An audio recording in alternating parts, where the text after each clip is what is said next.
Desde su conocimiento de estos temas de carácter económico, ¿qué impacto tiene esta situación para los empresarios y exportadores ecuatorianos? Bienvenido. Primero que nada, buenos días. Un agradecimiento por la invitación al espacio, estimada Luisa, y a todos los radioescuchas un cordial saludo. Inicialmente, esta decisión que no se puede todavía etiquetar si es una decisión política, económica, estratégica, habría que definirlo en sí por los impactos negativos o qué medidas de compensación se pueden ocupar para mitigar este impacto como tú bien lo mencionabas.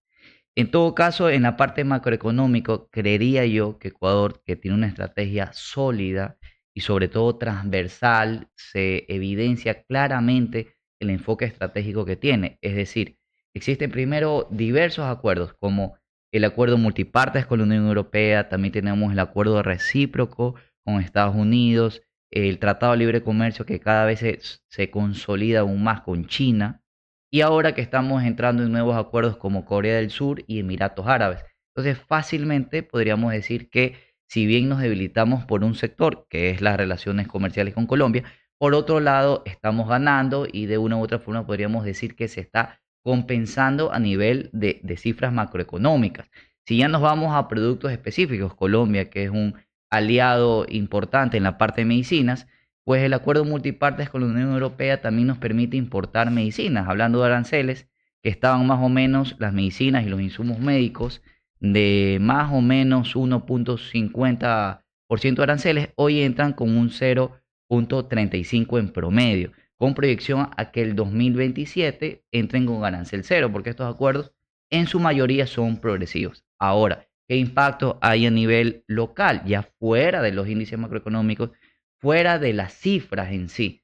El sector de transportistas, por ejemplo, tiene una gran afectación en Carchi, las empresas de logísticas, de almacenes, de almacenamiento de productos en Tulcán, todos los que hacen comercio o forman parte de la cadena de valor con las fronteras en Colombia sí se van a ver afectados. ¿Cómo podemos ayudarlos, cree usted? ¿Desde qué arista o de qué manera podrá el gobierno del Ecuador dar algún tipo de ayuda que permita capear el temporal que precisamente tienen estos sectores importantes que trabajan precisamente en las zonas de frontera? Bueno, indistintamente de escenarios políticos a futuro, como quizás la victoria de un candidato de otra tendencia, o quizás de la misma, pero que exista ese nivel pragmático para poder retomar la negociación, eso a mediano o futuro plazo, que se ven que se aproximan las elecciones en Colombia, pero ya como medidas a corto plazo habría que analizar porque ya existen medidas de compensación, por ejemplo, la subida de la gasolina, del combustible, del diésel, que se da por temas de fuerza mayor, es de conocimiento general el conflicto en Medio Oriente y eso afecta porque los constantes ataques a los buques petroleros hace que el petróleo sea escaso, la oferta pues se complica, se eleva el precio. Recordemos que el precio local se basa en una referencia del precio internacional. Entonces, en función de eso, ¿por qué traigo a análisis este tema? Porque ya existen las compensaciones al sector transportista. Pero han dicho por parte del gobierno que estas se van a eliminar. Y es más, el ministro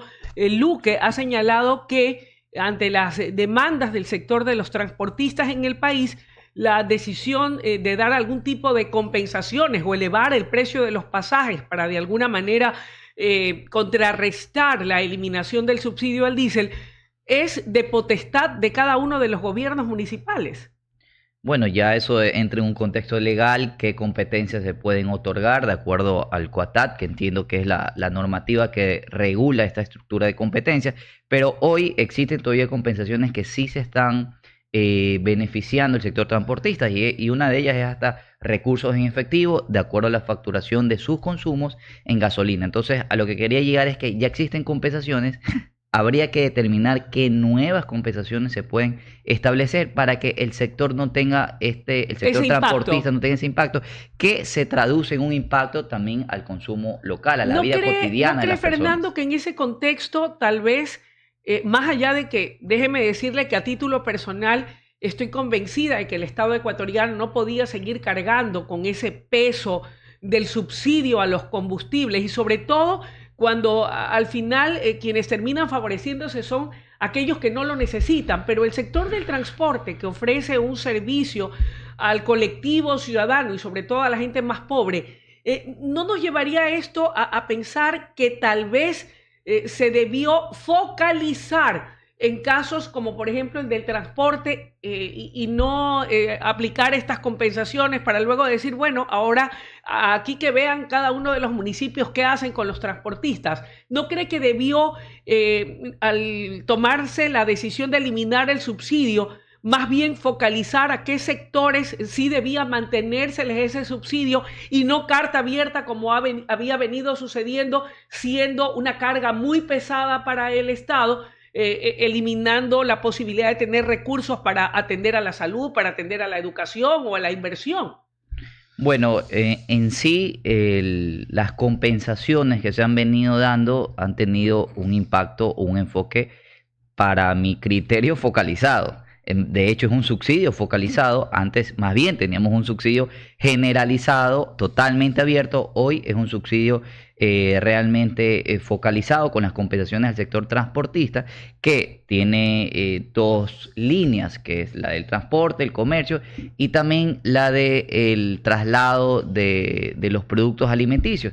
Recordemos que la mayoría de lo que nosotros consumimos pues es transportado por camiones. Entonces, de una u otra forma, había que arropar este sector con este subsidio focalizado, que son las compensaciones, pero existen otras medidas y hay una precisión de su parte, que es ya no poder tener un subsidio que era totalmente insostenible, es decir, que importábamos los combustibles, el petróleo, los elementos que componen en sí el petróleo, y de una u otra forma comprábamos el galón a un precio mayor, lo traíamos y lo vendíamos a un precio menor. Eso para cualquier empresa es insostenible, es prácticamente salir en contra. Entonces multipliquémoslo por la cantidad de galones que se consumen. Entonces esa era una situación que ya no se podía sostener. Existieron gobiernos como el de Lenín Moreno, que estableció los lineamientos para ir eliminando el subsidio. Recordemos que nosotros tenemos ciertas marcaciones, un sistema de bandas, mejor dicho, que nos permite que no suba el petróleo, indistintamente de la situación internacional, hasta un máximo 5%. Lamentablemente el gobierno de Lasso se dejó presionar por estos grupos sociales que buscaban causar de una u otra forma algún tipo de caos, y se eliminó el sistema de bandas. Hoy el gobierno del presidente Daniel Noboa lo ha retomado. Me parece que es una decisión firme y que demuestra, sí, hay críticas, pero que demuestra valentía, porque no está midiendo el costo político, sino que está midiendo el futuro del país y su sostenibilidad, de modo que no se puede continuar con un subsidio así. Y hay otras medidas que sí, que son a mediano y largo plazo, pero hay que invertir en la refinería, nuevamente la de Esmeraldas, que no está en toda su capacidad. Y por otro lado, creo yo que es la gran oportunidad para incentivar al transporte eléctrico, ya sea para el sector transportista y el comercio, y también para el transporte rural, urbano, los buses. Si bien es cierto, pues hoy en la mañana estuve viendo una noticia de que un bus se incendiaba. No sé si por falta de mantenimiento, buses que no tienen un control en cuanto a su calidad mecánica, eléctrica, y creo yo que es la gran oportunidad para que los municipios puedan incentivar, financiar a los transportistas. Ahora, Fernando, si bien es cierto, las cifras macro son alentadoras y aquí estamos de la manera más objetiva posible reconociendo decisiones importantes adoptadas por el gobierno nacional, que con mucha valentía y entereza, y así lo han reconocido expertos como en su caso económicos, al hacer el análisis de que pese al costo político se han tomado decisiones firmes que permiten liberar recursos que hoy por hoy el Estado requiere más que nunca para poder apuntalar los sectores estratégicos como el sector petrolero y energético. No es menos cierto que en el caso del empleo formal, si bien algo ha disminuido el desempleo, más del 60% de los trabajadores en el Ecuador se encuentran en la informalidad y ganan por debajo del salario básico, reflejando un mercado laboral donde tener un empleo ya no garantiza ingresos dignos ni estabilidad. Y aquí tengo cifras.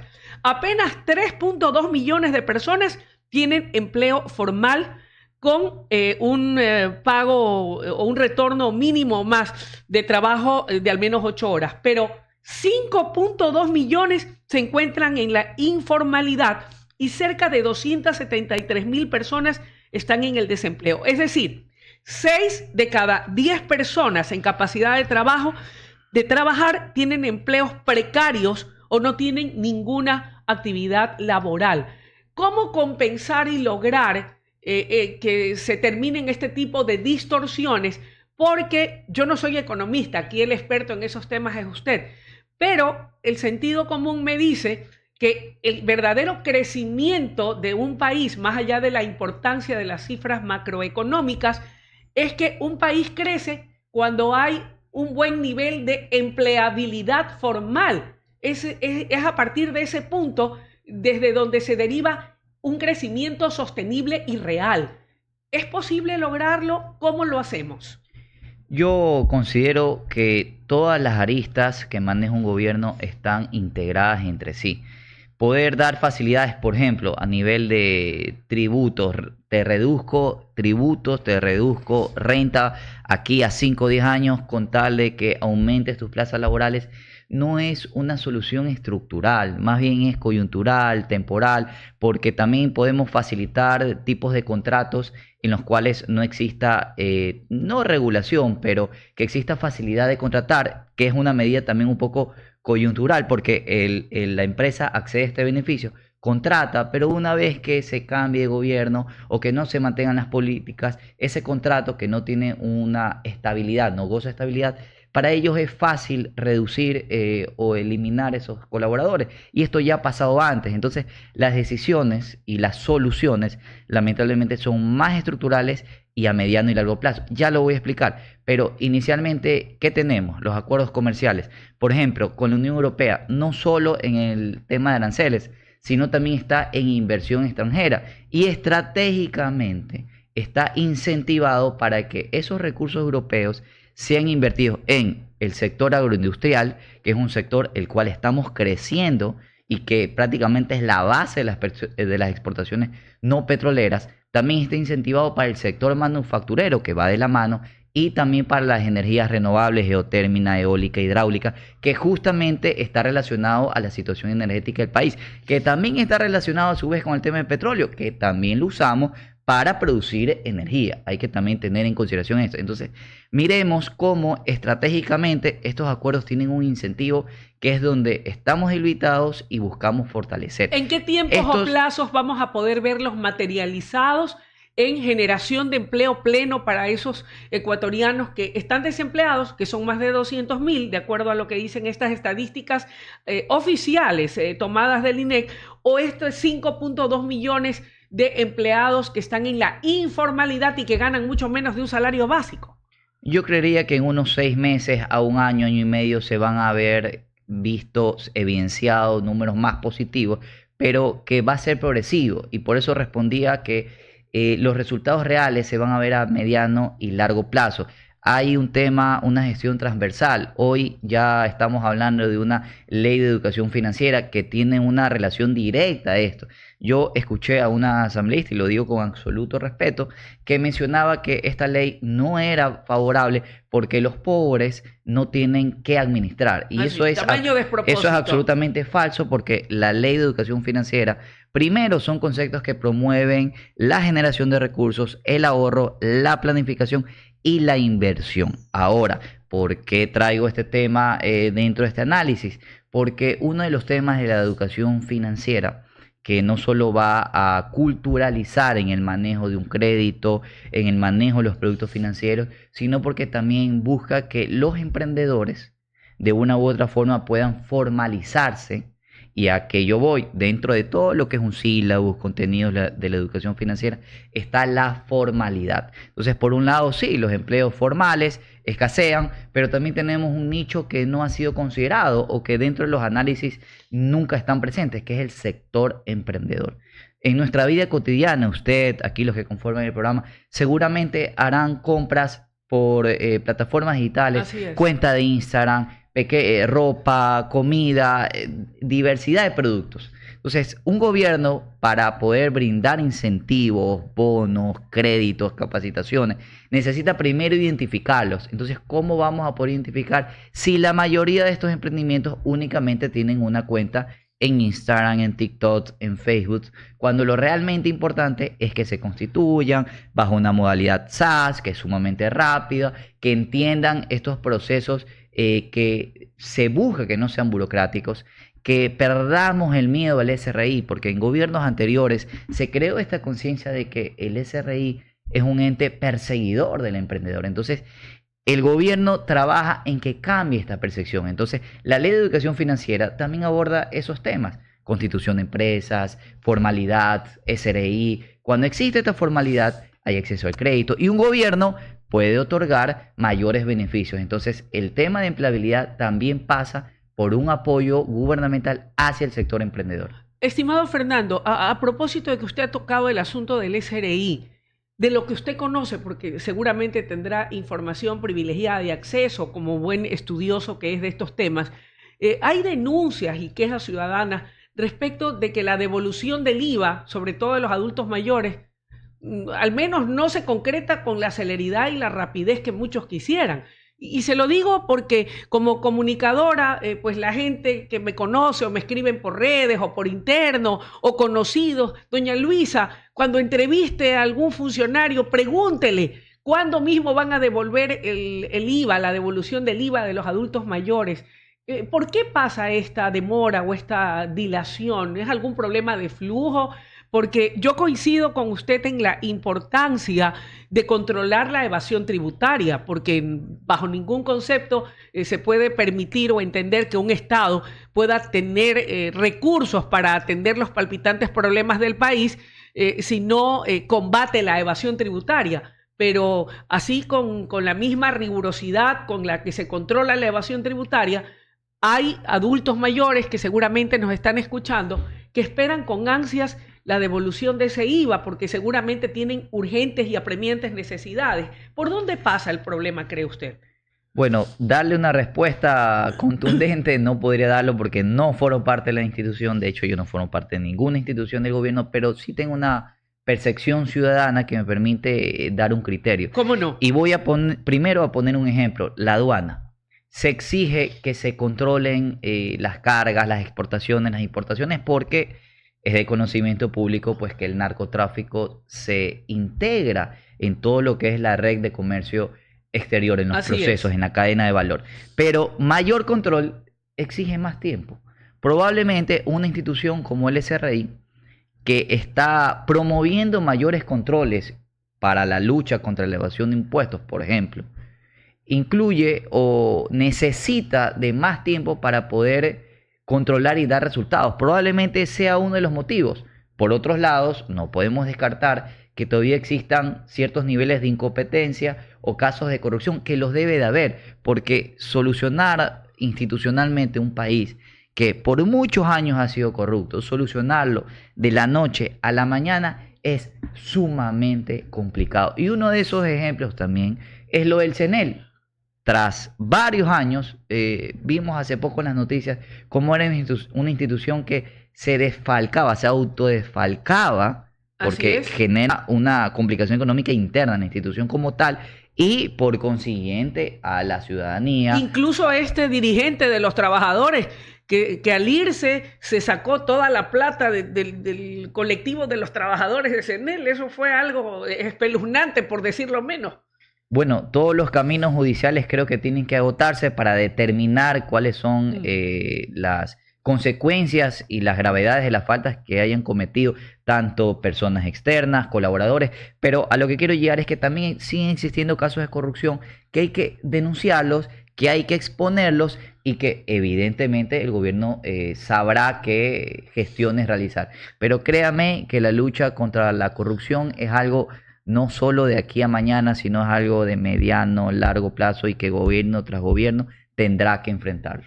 Quiero agradecerle, estimado Fernando, por la deferencia que ha tenido con nosotros al aceptar esta entrevista y poder abordar con objetividad y con la seriedad que nos caracteriza tanto a usted como nuestro interlocutor e invitado, como a quienes hacemos el staff del Noticiero Nacional de WQ Radio, estos temas que son temas de interés del colectivo ciudadano. Muy agradecidos con su presencia. Agradecido por la invitación y hasta una próxima oportunidad. Claro que sí, un abrazo.